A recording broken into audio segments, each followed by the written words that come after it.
Hey guys, tonight we're hitching a ride on a tiger-drawn cart through the mythic haze of ancient India, or at least the part of it that existed in the Greek imagination.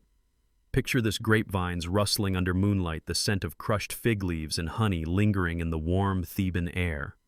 Somewhere nearby, a soft flute melody winds lazily through the trees, and beneath it all, a restlessness, a whisper of movement. Dionysus is about to take a detour. Not through ordinary lands, mind you, but through dense jungles, bizarre rituals, and poetic exaggeration. He's got a tiger cart, a goblet that never empties, and a travel itinerary written entirely in riddles. You, dear traveler, are coming along. Now, spoiler, you probably won't survive this journey, not because of danger, but because somewhere between the incense smoke and Dionysian chants, you'll drift peacefully to sleep, or more likely pass out from ritual wine and heat exhaustion. 6 of 1. So before you get comfortable, take a moment to like the video and subscribe, but only if you genuinely enjoy what I do here. And don't forget to drop your location and what time it is where you're watching from. I love seeing how far these sleepy stories travel. Now dim the lights, maybe turn on a fan for that soft background hum, and let's ease into tonight's journey together. You're standing just outside Thebes. The air is thick with summer and the odd sweetness of fermenting grapes. Dionysus, barefoot, half smiling, is already waiting. He doesn't travel by chariot. That would be too predictable. No, he's got a cart pulled by tigers, and you don't get to ask why just yet. The stars are brighter tonight than usual, glittering like someone sprinkled salt across black velvet. A soft bell rings not from the cart, but somewhere deeper in the forest, like an invisible hand calling your attention. Dionysus leans on his thyrsus, a wand topped with a pine cone and twined with ivy, and gestures for you to follow. You do because it's Dionysus. Refusing him usually ends badly, or weirdly, often both. But before we jump into the lush jungles of India, or whatever counted as India to ancient Greeks, we need to understand the curious man-god at the center of all this. And for that, we're rewinding the calendar. You were born once, Dionysus twice. That's already one strike against relatability. Zeus, king of the gods and general bringer of chaos, fell in love with a mortal woman named Semele. Classic Zeus. He did what Zeus always does. Transformed into a glowing mystery, wooed her, and left her pregnant. Hera, Zeus's wife, and a frequent sufferer of cosmic nonsense, tricked Semele into demanding that Zeus reveal his true form. Mortals aren't built for full divine wattage, so naturally, Semele combusted like a moth in a microwave. Zeus, feeling mildly guilty for once, scooped the unborn baby out of the wreckage and sewed him into his own thigh. Yes, you heard that right. Thigh. That's where Dionysus gestated until he was ready to be born again, thus the twice-born title you'll hear tossed around in whispers in wine cellars. When Dionysus finally made his grand, slightly soggy debut, Zeus knew he'd have to hide the child from Hera, who was still fuming, understandably. So he handed baby Dio over to a gang of nymphs, or was it mountain witches? Some say old Silenus raised him. Others claim he learned tricks from Rhea the Titaness grandma. Historians and poets alike can't seem to agree. What they do agree on is that his childhood was weird. You're imagining playdates in suburban temples. Nope. Try leopard cubs for pets, wine fermenting and hollowed-out melons, and early lessons in ecstatic dance that involved shouting at thunderstorms. It's like preschool, but with better snacks and more hallucinations. One story says that pirates once tried to kidnap Dionysus as a child, mistaking him for a lost princeling. Big mistake. The ship grew vines overnight, the oars turned into snakes, and Dionysus vanished, reappearing casually on the mast with a goblet in one hand and a mischievous smirk. The crew, now deeply regretting their life choices, leapt overboard and were mercifully turned into dolphins. You sit now beside the young god, watching the road shimmer in the moonlight. He hums tunelessly. A cluster of dryads giggles in the distance. Somewhere behind you, the Theban palace glows faintly on the horizon, order, royalty, expectations. But Dionysus is heading in the opposite direction. He's had it with politics. What he wants is wilder, stranger, a bit more spiced. The cart creaks forward. One tiger yawns, showing off fangs that glint like polished ivory. You don't speak tiger, but you swear she just said something about long roads and loud gods. Dionysus mutters something about finding the edge of things. He's not just going east, he's going beyond. Historians still argue whether Dionysus's mythical trip to India was inspired by a real journey or just poetic license. Some think he was an imported figure to begin with, his cult rooted in older Eastern rites absorbed by the Greeks. Others believe his voyage east is just allegory for his wild, boundary-crossing nature. Whatever the truth in this story, you're going with him. Because what else is there to do when a wine god offers you a ride through legend? The tiger cart turns onto a narrow path, ivy already crawling over the wheel rims. The forest thickens, and a strange perfume, part sandalwood, part citrus, part impossible, seeps into the air.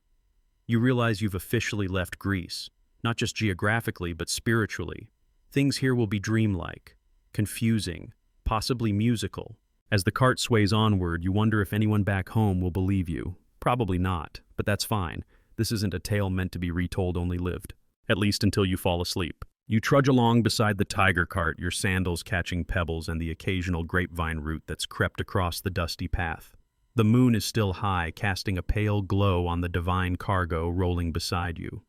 Dionysus lounges in the cart, head tilted back, fingers tracing lazy patterns in the air, as though drawing constellations only he can see. He's humming again. You think you recognize the tune?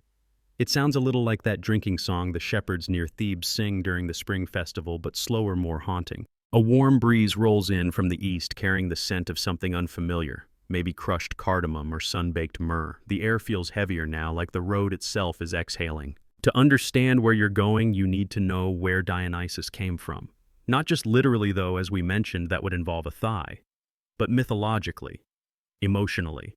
The god you're riding with isn't like the others. He's younger than the main Olympians and weirder in nearly every respect. After his unconventional birth and even more unconventional childcare, nanny goats were involved. Dionysus didn't settle in Greece. Not at first. He wandered. Asia Minor, Phrygia, Lydia, the farther flung, more aromatic edges of the known world. And in those places, he didn't just introduce wine. He introduced wildness. Now, we're not talking rowdy Saturday night wildness. This was primal, earth-shaking stuff. Ecstatic dance, ritual madness, a spiritual letting go that frightened and fascinated the buttoned-up world of ancient Greece. You imagine it now, a circle of women dancing under a full moon. Thursoi, that's plural for thyrsus, raised high eyes, wild hair unbound. Their feet beat a rhythm into the earth that even the trees seem to sway to. Somewhere nearby, Dionysus watches not to command, but to join. You stumble a little on the path just thinking about it. Dionysus doesn't lead like Zeus or Poseidon. He invites, gently, like an open hand, one that's also holding a suspiciously potent beverage. As his powers grew, so did his fan base. But not everyone was thrilled. His own family, the House of Cadmus, was famously skeptical. His aunts mocked his mother for claiming Zeus was his father. His cousin King Pentheus of Thebes was particularly unimpressed. "No nephew of mine's turning my city into a jungle rave," he probably said, or thought. That skepticism didn't go well for him. The story goes that Dionysus returned to Thebes as a grown god with a divine entourage. He came not to destroy, but to prove himself. He offered Pentheus a chance to recognize his divinity. Pentheus declined. Politely at first, then very not politely. Arrested Dionysus, mocked his rituals, accused his followers of scandalous behavior. Big mistake. Dionysus escaped easily. Locked doors mean very little to gods. Then, with a sly smile, he convinced Pentheus to disguise himself as a woman and sneak into the hills to spy on the Bacchae, those wild women who worshipped him. Pentheus agreed, possibly drugged, possibly enchanted, but mostly just outmatched. What happened next? Well, let's just say that in his enthusiasm, Pentheus got a little too close. The Bacchae, in a frenzy, mistook him for a mountain lion. It ended poorly. Very poorly. Not exactly PG storytelling. You glance at Dionysus, now his expression unreadable. Is he thinking of Pentheus or someone else? You realize that this god, soft-spoken, fragrant with crushed herbs and wine, is also capable of profound, terrifying justice. But he doesn't seem angry now. If anything, he looks bored. He stretches, stands, and begins pacing atop the cart as though it's a stage. The tigers don't blink. One purrs. He's performing again, telling the story of his life not in words but in gestures. A swirl of the wrist conjures the image of distant mountains. A nod of the head evokes sacred springs and olive groves. You're not sure if he's remembering or inventing. One detail the old poets all agree on is his connection to women. Dionysus, unlike other male gods, doesn't command female worshippers through fear. He welcomes them, gives them space to scream, dance, cry, release, all under the permission of ritual. That's why the Bacchae followed him. Not out of blind obedience, but because he offered something society didn't freedom. And of course, wine. The very first wine, they say, was Dionysus's gift to humanity. Or curse, depending on how your evening goes. You can almost see it, the god gently pressing grapes in a stone basin, watching the juice run like blood, watching mortals sip and sigh and sway to new rhythms. He wasn't just bringing a beverage, he was bringing a shift in perception. Historians still argue whether this myth symbolizes the introduction of fermentation technologies, or perhaps some deeper psychological truth: humans, after all, have always sought transformation. And wine ritual dance, those were just tools for it. You catch a branch before it hits your face. The road's gotten narrower, lined with poppies and unfamiliar trees. A bird calls overhead, not quite a crow, not quite anything you've ever heard. The eastern wind carries a whisper of languages you don't understand. Dionysus looks east. His eyes gleam like the sea at dusk. He whispers something to the tiger. Yes, whispers. The tiger grumbles, stretches, and keeps walking. The cart rumbles forward. Behind you lies Thebes, already fading like a dream. Ahead is a world not mapped on scrolls, but sung about in temples and half-remembered myths. Dionysus's detour is just beginning, and somehow you suspect it has less to do with destination and more to do with transformation. You tighten your cloak. The night deepens. Somewhere in the trees, a flute begins to play again, soft, aimless, like a lullaby with too many endings. The tiger cart turns a slow corner and the last flicker of Greek moonlight disappears. You walk on. The sun creeps in shyly, painting the treetops with dusty gold, but beneath the canopy it's still dim and damp, like walking through the inside of a fig. The air smells sweeter now, less of grape must, more of cinnamon bark crushed petals, and the kind of humidity that makes your tunic stick to your spine. Dionysus doesn't seem to mind. He's walking beside the cart now, barefoot as always, trailing one hand through a curtain of vines like he's testing the temperature of a river. The tigers pad silently ahead, their striped backs rippling with each step. One of them turns to look at you with something like amusement in its eyes. You look away politely. You're not sure how far you've come. Time's already doing that thing it does in Dionysian stories, slipping sideways. Morning feels like evening. A minute feels like a month. You could swear you slept standing up and dreamed of someone else's memories. Dionysus murmurs, we're nearly at the border. But border of what he doesn't say. He means India, of course, but not India in the way a modern map would show it. This is the India of Greek imagination, where everything is exaggerated. Elephants are twice their usual size. Rivers sparkle with gold dust, and wise men sit naked on mountaintops dispensing riddles to passing travelers. Think of it more as an emotional compass point than a geopolitical entity. In truth, many Greek writers didn't really know what India was. They filled the gaps with dreams, trade rumors, and travelers' tales thick with incense and embroidery. That didn't stop them from writing entire treatises about it, often involving giant ants that mined gold, or trees that dripped honey, or serpents big enough to swallow oxen whole. You step carefully over a root shaped suspiciously like a snake. But let's rewind just a little. Why is Dionysus headed here exactly? There are a few theories. One version says he's spreading wine culture, introducing fermentation to the East, like some divine sommelier on a mission. Another says he's looking for his lost cult roots, perhaps believing that India held the original rites older even than Olympus, wilder and more sacred. And some thinkers argue the whole journey is metaphor and internal pilgrimage. That Dionysus goes east, not to bring wine, but to bring himself back changed. Historians still argue whether the Dionysian myths reflect the Greeks' early contact with Eastern mystery religions. Some scholars suggest Dionysus is himself an imported deity originally from Thrace, Phrygia, or even farther. His Eastern detour might just be a symbolic homecoming. Of course, others insist the Indian campaign was simply invented by later Greeks trying to boost their favorite god's reputation. Alexander went to India, they might have said, while Dionysus did it centuries earlier and he had better hair. Still, you can't help but notice Dionysus doesn't act like a tourist. He moves through the jungle like someone who's been here before, like someone recognized. He pauses beside a tree with roots as wide as a house, presses his forehead to the bark, and whispers something in a language you don't recognize. A breeze lifts. Somewhere in the foliage, something answers back, no words, just the deep rustle of old, contented leaves. The cart wheels sink slightly into mud as you descend into a small valley. You wouldn't have noticed it at all if Dionysus hadn't suddenly gestured for silence. He raises a finger to his lips, then points ahead. There's movement up ahead, not soldiers, not villagers. Dancers, a line of them threading through the underbrush in single file, draped in orange cloth faces painted with lines of soot and crushed berry. They don't notice you. Or maybe they do, but don't care. Their arms lift and sway to a rhythm you can't hear, and their feet seem barely to touch the ground. Some wear bells, one holds a lotus in his teeth. Dionysus smiles faintly. Initiates, he whispers, and you nod even though you don't know what that means. The dancers pass out of sight, vanishing the way dreams do after waking. You hear a faint chime like the echo of a bell underwater. You press forward. The jungle thickens again, and the path now curls around terraces of bright green rice. Farmers work silently in the distance, baskets slung across their backs. One stops, sees Dionysus, and bows not deeply, not formally, just enough to suggest he knows. You look at the god beside you. He doesn't acknowledge the bow. Doesn't need to. Recognition isn't demanded, it simply follows him. Your feet are soaked with dew and your ankles itch from invisible insect bites, but you're starting to feel something strange, calm. Despite the oddness, despite not knowing exactly where you are, there's something comforting about being in Dionysus's orbit. Like everything that would normally make you nervous, Snake's silence, uncertainty, has been translated into something you can laugh at or nap through. You pause for a moment beside a stream. Dionysus dips his hand in and pulls out a fish, not with a net, just casually like he'd been handed it by the water itself. He lets it go again with a wink at the fish and a nod to you.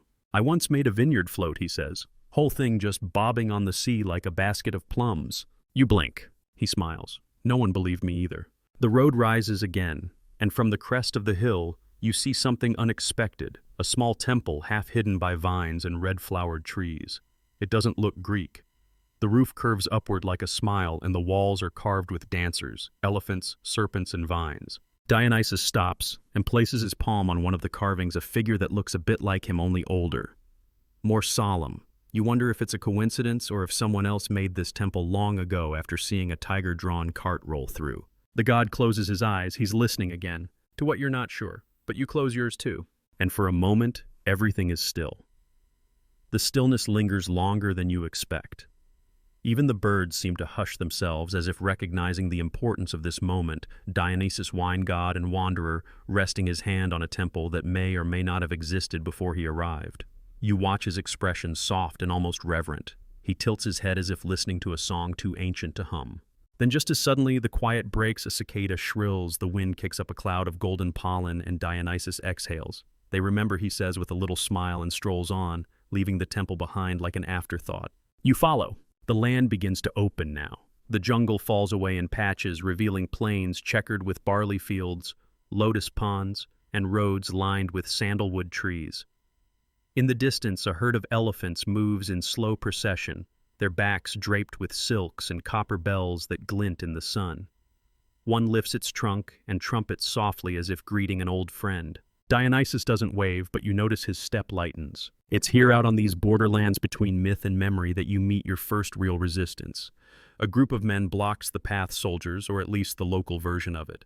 Spears tipped with bronze, shields made of woven cane.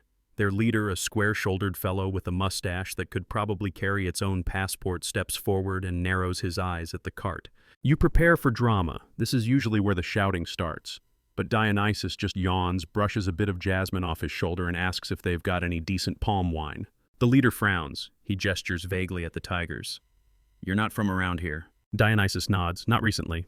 The soldiers don't attack. They don't flee either. They just hesitate. You watch as the tension softens like steam leaving a kettle. Maybe it's the scent coming off Dionysus' fermented fruit fig leaves rain on stone. Maybe it's his eyes. Or maybe they've just realized that fighting a god accompanied by two enormous tigers isn't covered in their job training. Instead of a battle, you're invited to a feast. It takes place under a grove of mango trees where lanterns are strung from branches and the ground is blanketed in soft woven mats. You're seated beside Dionysus, who's already managed to charm the village elders, 3 curious goats, and a local musician who won't stop tuning his sitar.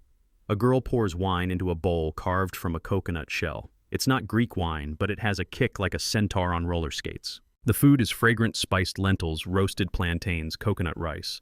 Someone brings out a dish made of fermented bamboo shoots, and Dionysus makes a delighted sound you've never heard before. Tastes like madness, he says approvingly, but the good kind. One of the elders leans over and asks a question that's clearly been circling since your arrival.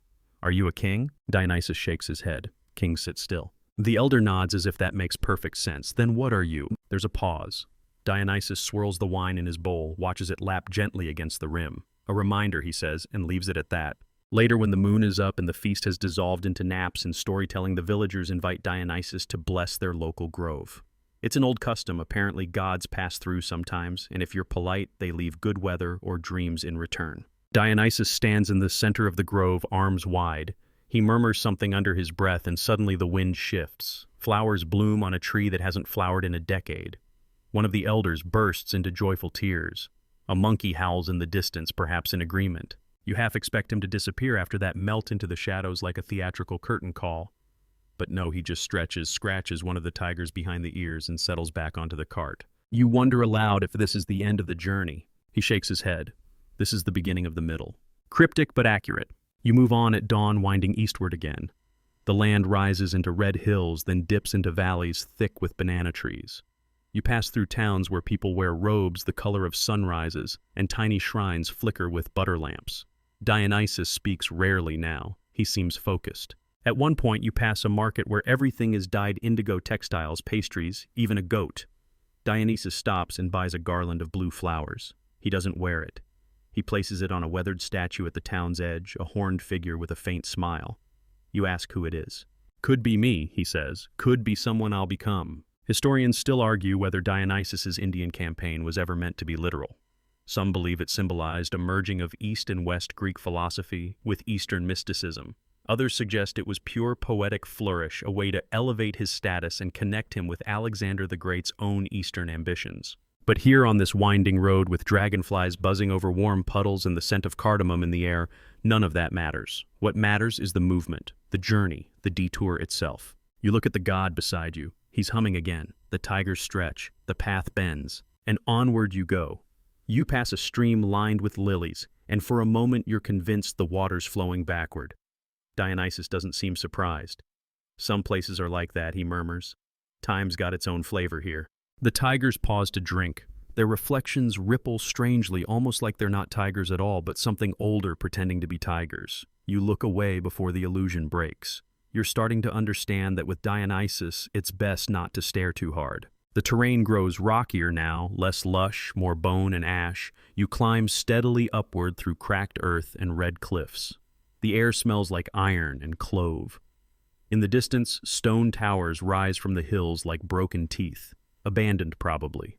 Or maybe just waiting. You ask Dionysus what this place is. He glances around and shrugs. A city that used to dream. That's all he offers, but the way he says it makes the hairs on your arms lift. You descend into the ruins at midday. It's silent, except for the crunch of gravel beneath the cart and the occasional low hiss of wind. The buildings are a mix of styles, Greek columns, here lotus-shaped capitals, there strange hybrid creatures carved into lintels.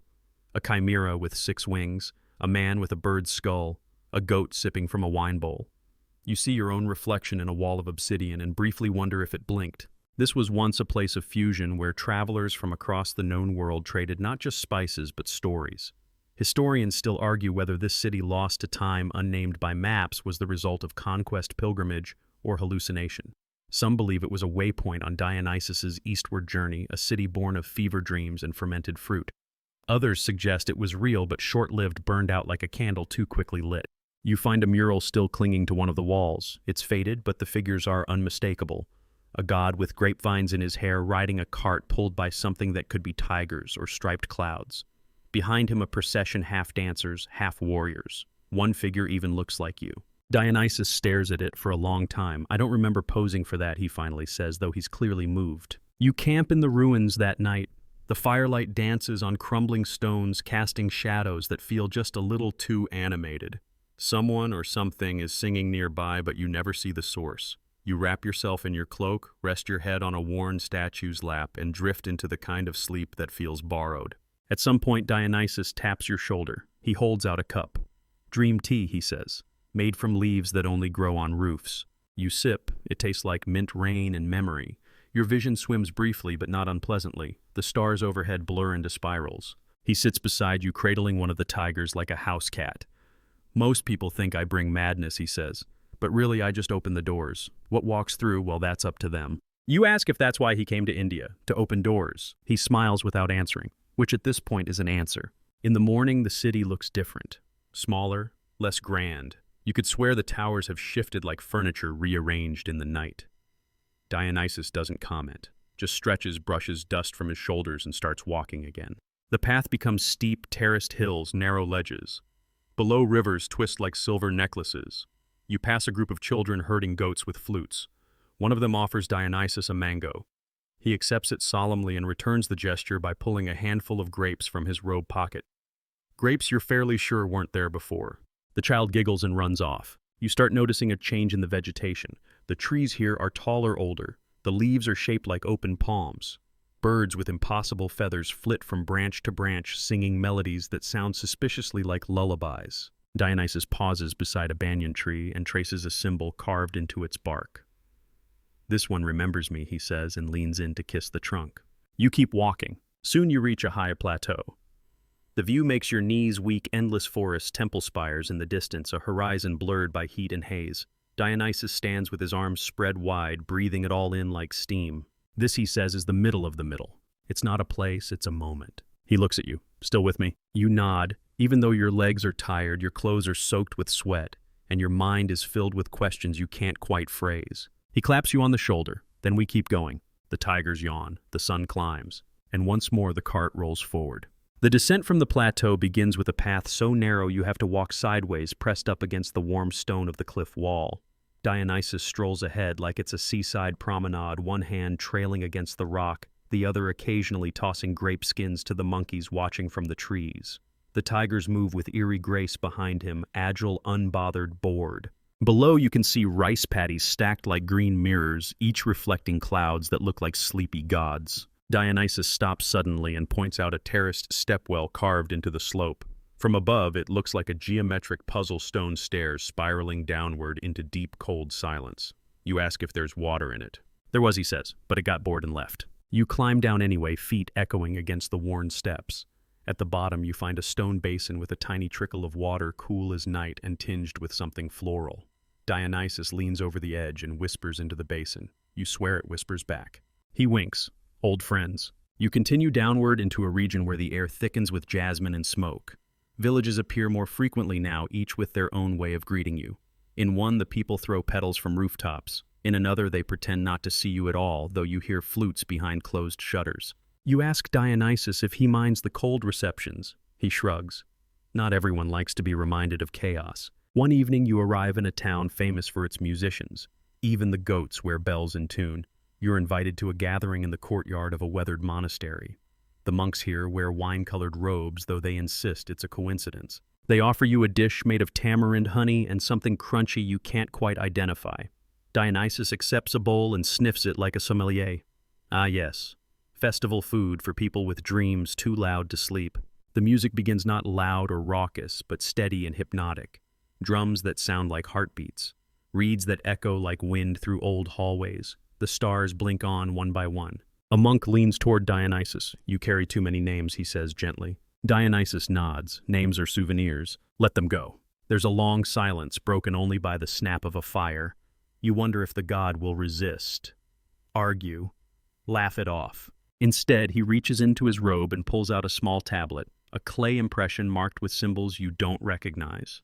He crushes it gently between his hands. The dust floats upward and vanishes. You don't ask what it was, he doesn't say. You sleep that night on a bed of fresh straw, listening to the wind comb through temple bells. You dream of vines curling around your fingers, of rivers that hum lullabies, of a cart with no wheels floating above a golden field. In the morning, you find Dionysus sitting cross-legged on the edge of a lotus pond. He's humming something that sounds suspiciously like a Greek sea shanty, though he replaces all the swear words with fruit names. The tigers are curled beside him like enormous house cats, and one of them has a lotus tucked behind its ear. You sit beside him, not speaking. Eventually he says, "You know most gods demand devotion. I just ask people to stop pretending they're fine." You raise an eyebrow. "It's exhausting," he continues. "All that control, all that discipline.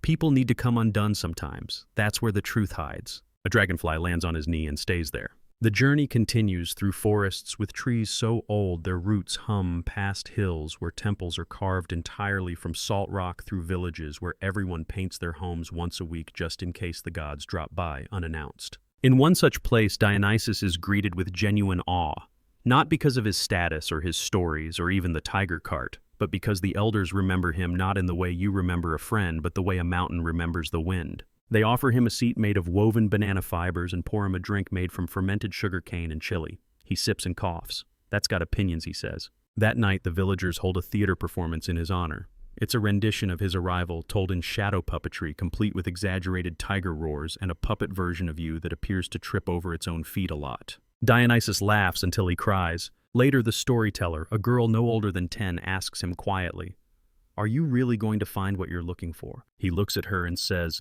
That depends on whether it's still looking for me. The girl nods like that's the most reasonable thing she's ever heard. Historians still argue whether Dionysus's Indian detour was part of some divine mission, a symbolic reenactment of earlier myth, or a Hellenistic PR stunt designed to inspire awe in the provinces. Some accounts claim he conquered cities. Others insist he taught locals how to grow better grapes. One obscure scroll simply says he danced until the trees remembered their first names.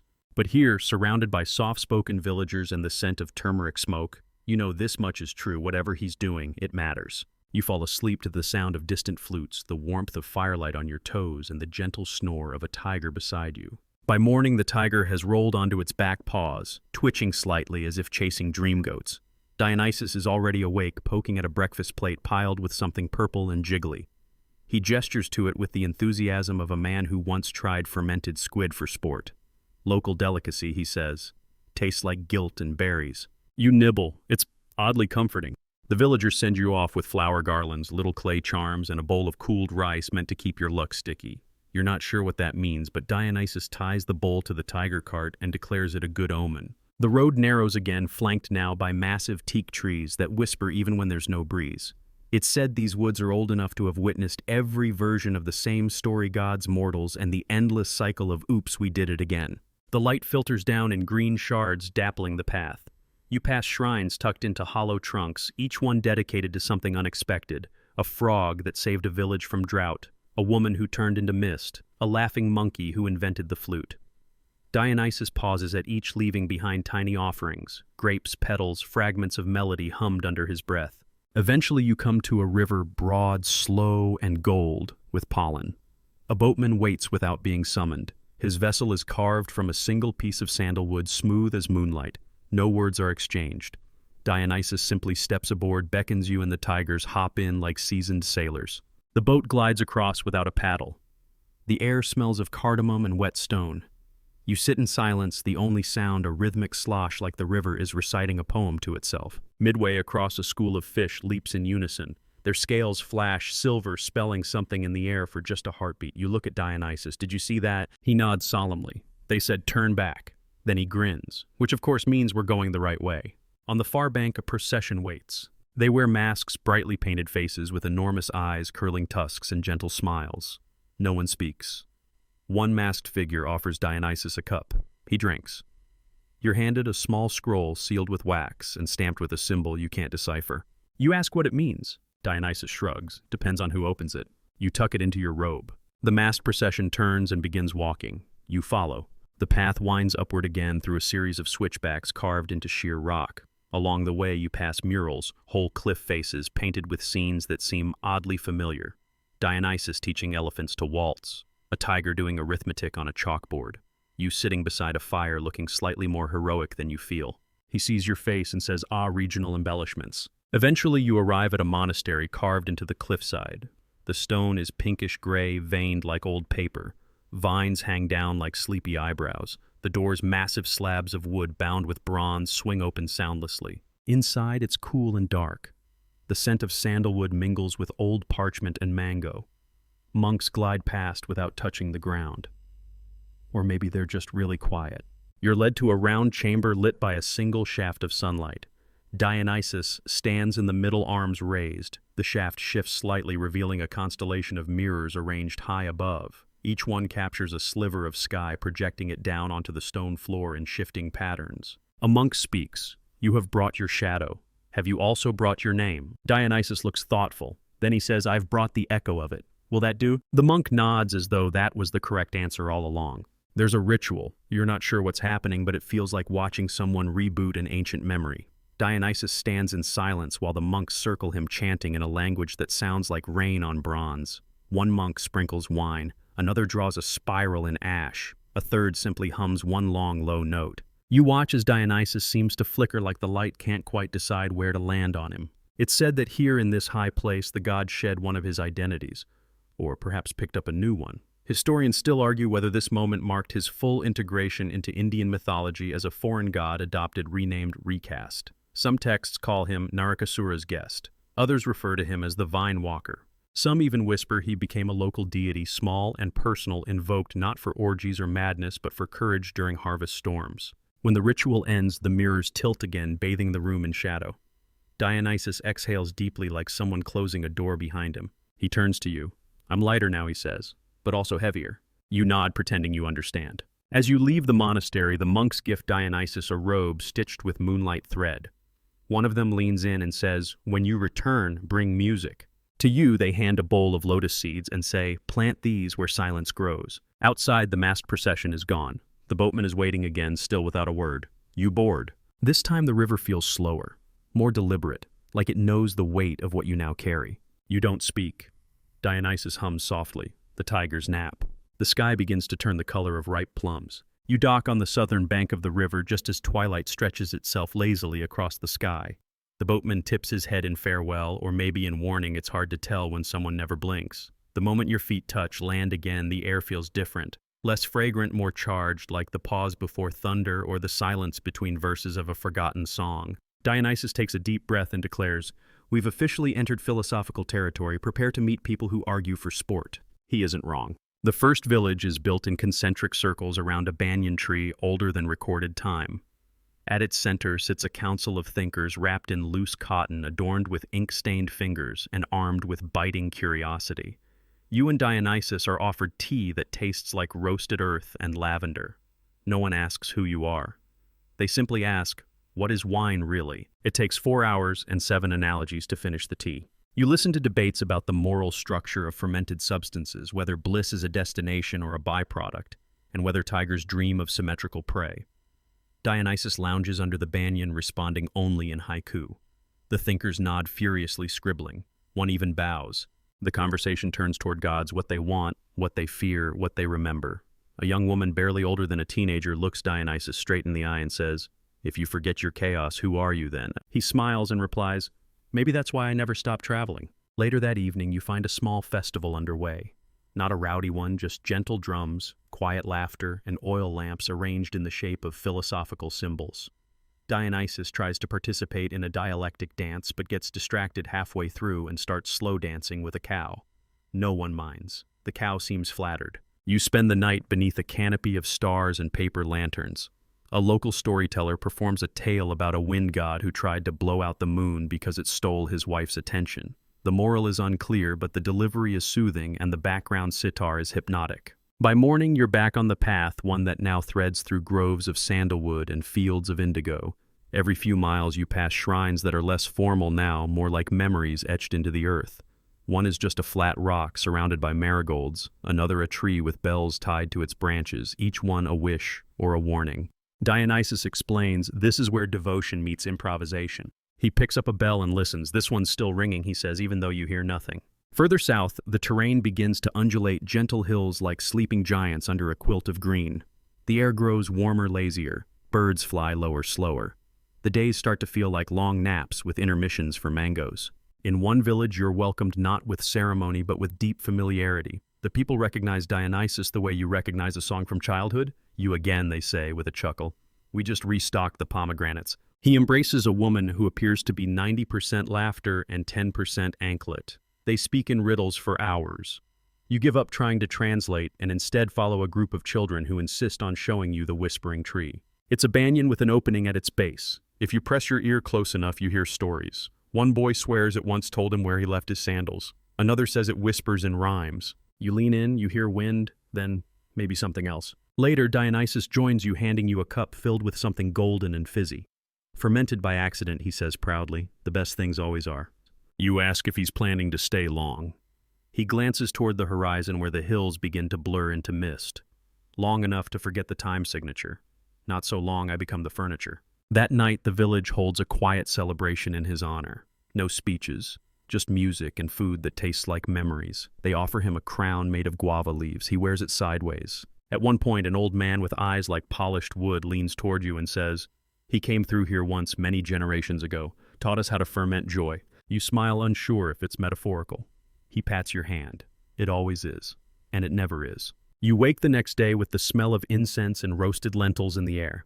Dionysus is already packing the cart, or rather letting the tigers do it. They are surprisingly good at folding. The villagers wave you off with no fanfare, just nods, quiet blessings, and baskets of strange-looking fruit that pulse with scent. The road grows softer here, bordered by flowering trees that seem to bow as you pass. Somewhere in the distance, a conch shell sounds mournful, proud, sleepy. Dionysus turns to you, eyes twinkling. Almost there, he says. You don't know where there is anymore, and it doesn't seem to matter. The path becomes a ribbon of dust, winding lazily through a landscape dotted with ancient ruins and solitary fig trees. The air hums with quiet histories, like the world itself is trying not to disturb a secret. Dionysus hums along a tune so soft it feels like the breeze caught in a spider's web. You notice the ruins are different here, not the grand temples of marble or the imposing stone walls from earlier journeys. These are smaller, almost domestic, a collapsed hearth, a fallen doorway, half-buried steps leading nowhere, like forgotten corners of a forgotten home. A local guide appears as if conjured from the earth itself, an old man with a beard tangled like wild vines and eyes bright with mischief. He calls this place the Whispering Village, though no one is quite sure why. Because the stones speak, he says, if you listen with your knees. You try it kneeling beside a mossy block. At first just silence, then faint murmurs rise, half-words like a conversation overheard through a paper-thin wall. Dionysus grins and mutters, I told you tigers are better listeners. The guide leads you deeper into the ruins, telling stories of the village's last days, a slow fading rather than a sudden fall, a community that slipped away like mist at dawn. He points to carvings on the stones, figures dancing animals playing gods and mortals sharing a feast. Historians still argue whether this was a place of worship or just a very dedicated picnic spot, Dionysus jokes, causing you to chuckle despite the solemnity. You wander through the ruins until the sun begins to dip, painting the sky in peaches and bruised purples. A gentle breeze carries the scent of jasmine and something you can't quite place, old paper maybe, or forgotten stories. Night falls quickly. The guide sets up a small campfire and Dionysus produces a flask filled with something fragrant and golden. The stars emerge one by one, blinking awake like shy children. You settle in, listening to the crackle of flames and the guide's tales, some familiar, some utterly strange. He speaks of a god who took a detour through these parts long ago, riding not on a chariot of tigers, but on the backs of dreams. A god who taught laughter and madness as sacred arts. You feel yourself sinking deeper into the warmth, the gentle rhythms of the night folding around you.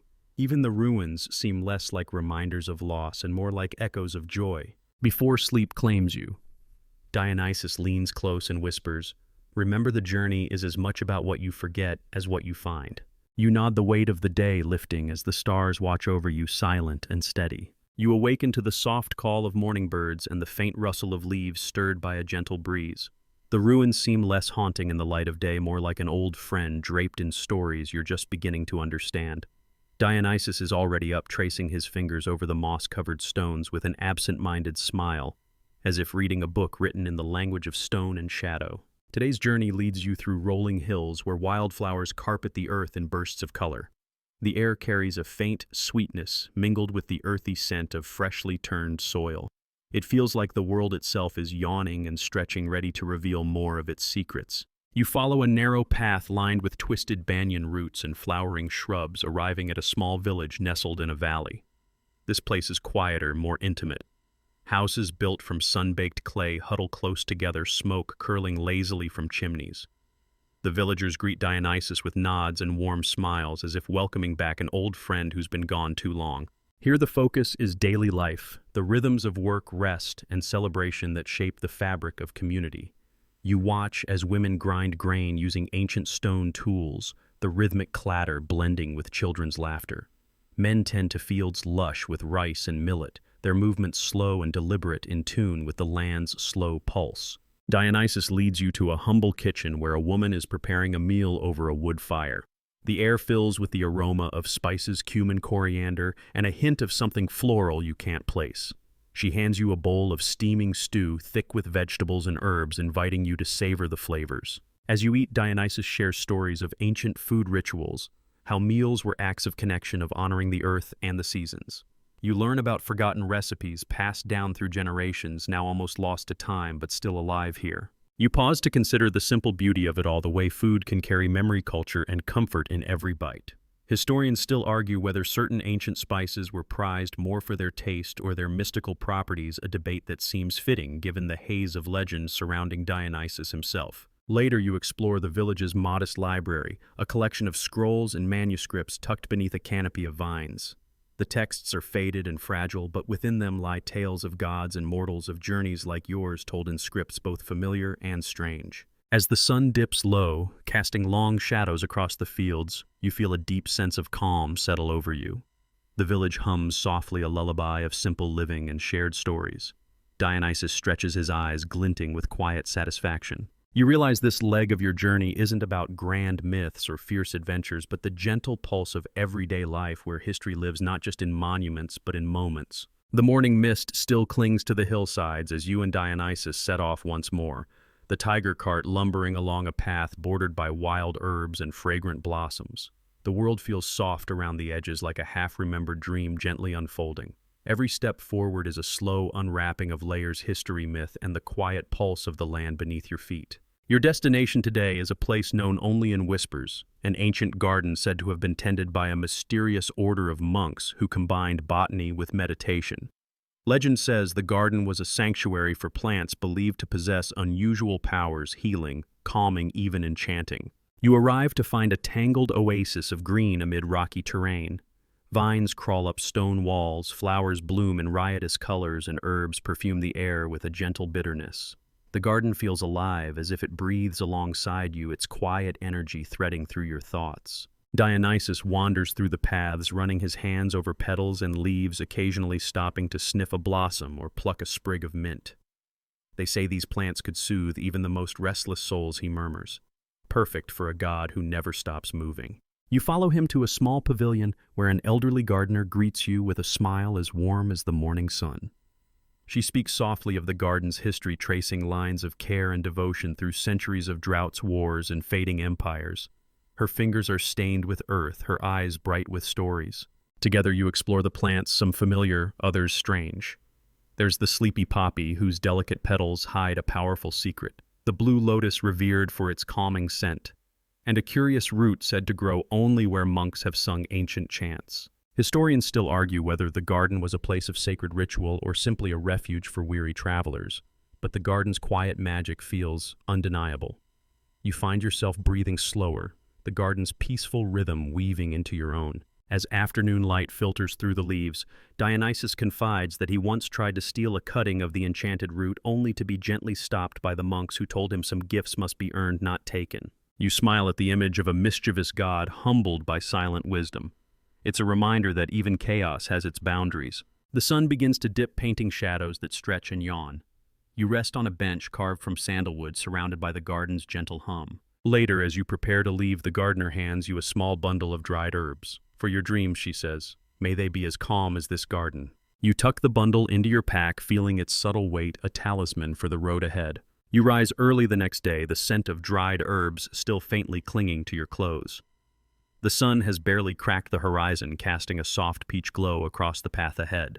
Dionysus seems unusually contemplative, perhaps savoring the calm before the next leg of your journey, or maybe just wondering if the tigers have had their morning snack. The terrain shifts again, this time toward the foothills of a distant mountain range. The air cools, carrying the crispness of pine and the faintest trace of snow melting at higher altitudes. As you ascend, the landscape becomes a patchwork of terraced fields, each one carefully carved into the earth by generations of hands. You pass small villages where people rise with the sun, tending to crops of millet, barley, and root vegetables. The rhythm of life here is slow but deliberate, the kind of pace that teaches patience without demanding it. Dionysus greets the villagers warmly, trading jokes and stories that seem to stretch time itself. In one settlement, you're invited into a humble home where a woman is weaving intricate patterns into a large tapestry. Her fingers move deftly, creating scenes of gods and animals intertwined in eternal dance. She explains that these tapestries are more than decoration. They are living histories passed down through families to preserve culture and memory. You watch the weaving, mesmerized by the way stories unfold in threads of vibrant color. It reminds you of Dionysus's own journey, a tapestry woven from myths, detours, and quiet moments like this one. Later, you gather around a fire with the villagers, sharing a simple meal of roasted grains and spiced tea. Dionysus entertains with tales of his travels, his voice a soothing rhythm against the crackling flames. The group laughs softly, the sound mingling with the distant hoot of an owl and the whisper of wind through pine needles. Historians still argue whether the weaving traditions here were influenced more by spiritual beliefs or practical needs to record history, but for now the stories feel alive and immediate. As the fire dies down, you lie back on a blanket, eyes tracing the constellations slowly awakening overhead. The mountain air is clear and cool against your skin, and the soft hum of nocturnal life creates a gentle lullaby. Dionysus leans close and murmurs, "Every thread tells a story, sometimes you just have to slow down enough to see it." You close your eyes, letting the night enfold you in its quiet embrace. Dawn arrives wrapped in a pale mist, softening the edges of the towering peaks and the terraced fields you left behind. You stretch, feeling the chill of morning dew on your skin, the slow awakening of the world around you like a careful breath. Today's leg of the journey takes you toward a wide river valley where water weaves its way through fertile plains and forgotten settlements. The landscape is lush and green, the river's gentle murmur blending with the calls of birds and the occasional splash of fish breaking the surface. You follow Dionysus as he guides the tiger cart along a worn path beside the riverbank. The cart's wheels hum softly, and the tiger's paws tread quietly on the soft earth, a rhythm that feels almost meditative. Along the way, you encounter fishermen casting nets from slender boats, their movements fluid and practiced.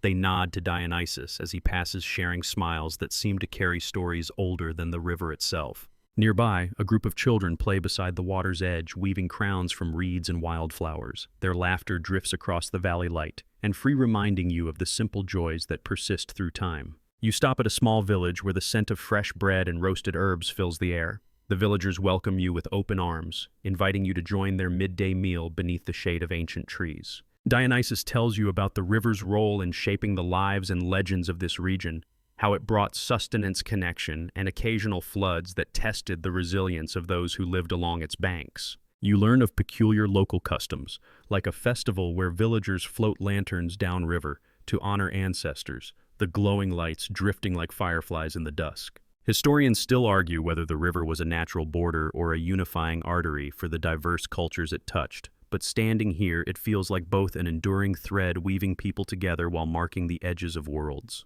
As afternoon shadows lengthen, you wander to the riverbank, dipping your fingers into the cool water. The surface ripples gently, reflecting the sky's soft colors. Dionysus sits beside you, his eyes distant but serene. "Rivers carry stories, you know," he says quietly. "Not just of the past, but of everything flowing forward." You breathe deeply, letting the river's steady song soothe your mind. The sun sinks low as you leave the river valley behind the sky, painted in soft strokes of lavender and gold. The tiger cart's slow, steady rhythm matches the gentle fading of light, and the air cools, carrying the scent of wild herbs and dry earth. You feel the weight of the journey settling comfortably into your bones. Dionysus seems quieter now, his usual playful energy replaced by a reflective calm. Perhaps he's savoring these final miles before your detour ends, or maybe he's pondering the stories you've gathered together. The path leads through a quiet forest where tall trees stretch their limbs skyward, leaves whispering secrets in the breeze. You step softly, noticing how the dappled light creates shifting patterns on the forest floor, a living mosaic. Amid the trees, you come across an ancient stone circle worn smooth by centuries of wind and rain. The stones stand in silent vigil, their surfaces etched with faint carvings that hint at rituals long forgotten. Dionysus pauses, tracing a finger over the weathered symbols. "Places like this," he murmurs, "were crossroads not just of paths, but of worlds." You feel the quiet hum of something unseen, a pulse beneath the earth that seems to echo the heartbeat of the forest itself. The air grows cooler, filled with a sense of timelessness and mystery. Nearby, small animals dart between the underbrush, a flash of red fox fur, the delicate flutter of a bird's wings. The forest feels alive with gentle watchfulness, as if nature itself is holding its breath. You sit on a fallen log, letting the peacefulness wash over you. Dionysus tells you of ancient rites where gods and mortals met in these circles to share stories, dance, and dreams. Historians still argue whether these stone circles were meant as sacred sites or simple gathering places, but their power remains unmistakable. As twilight deepens, the first stars begin to twinkle above the canopy, soft and distant, like the flicker of a candle's flame. You lean back, the rough bark grounding you, and listen to the forest's night song, a lullaby of rustling leaves and distant owl calls. Dionysus smiles gently. Every journey needs a place to pause to breathe. Here between the worlds you find that. You close your eyes, feeling the steady presence of the forest cradle you as night enfolds the world. The final stretch of your journey unfolds beneath a sky now sprinkled with stars, their faint light casting a silver glow on the path ahead.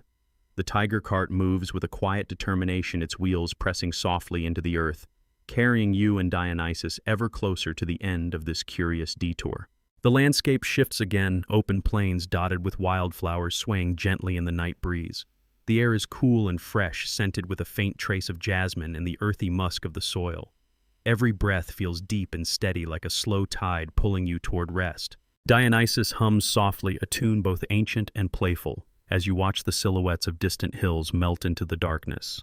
The tiger beside you sighs its stripes, blending with the shadows, a calm guardian of this quiet night. You reflect on the journey, on the gardens tended with care, the tapestries weaving stories in vibrant threads, the river carrying whispers of countless lives, and the stone circles standing as silent witnesses to time's passage. Each place left its gentle mark, a soft imprint on the landscape of memory. Historians still debate the true meaning behind Dionysus's Indian detour. Was it a journey of conquest, spiritual discovery, or a blend of myth and history? Whatever the answer, the tale remains a soothing mystery, inviting you to drift between fact and legend. As the cart slows near your final resting place, a clearing bathed in moonlight, you feel a deep sense of completion.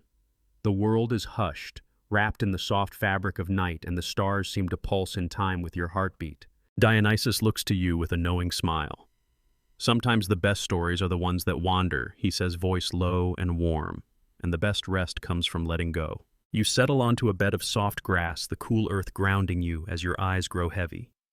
The night embraces you gently, a tender lullaby of shadows and light. The journey has been long, winding, and filled with quiet wonders. Now it's time to let your mind float free, carried on the soft wings of sleep.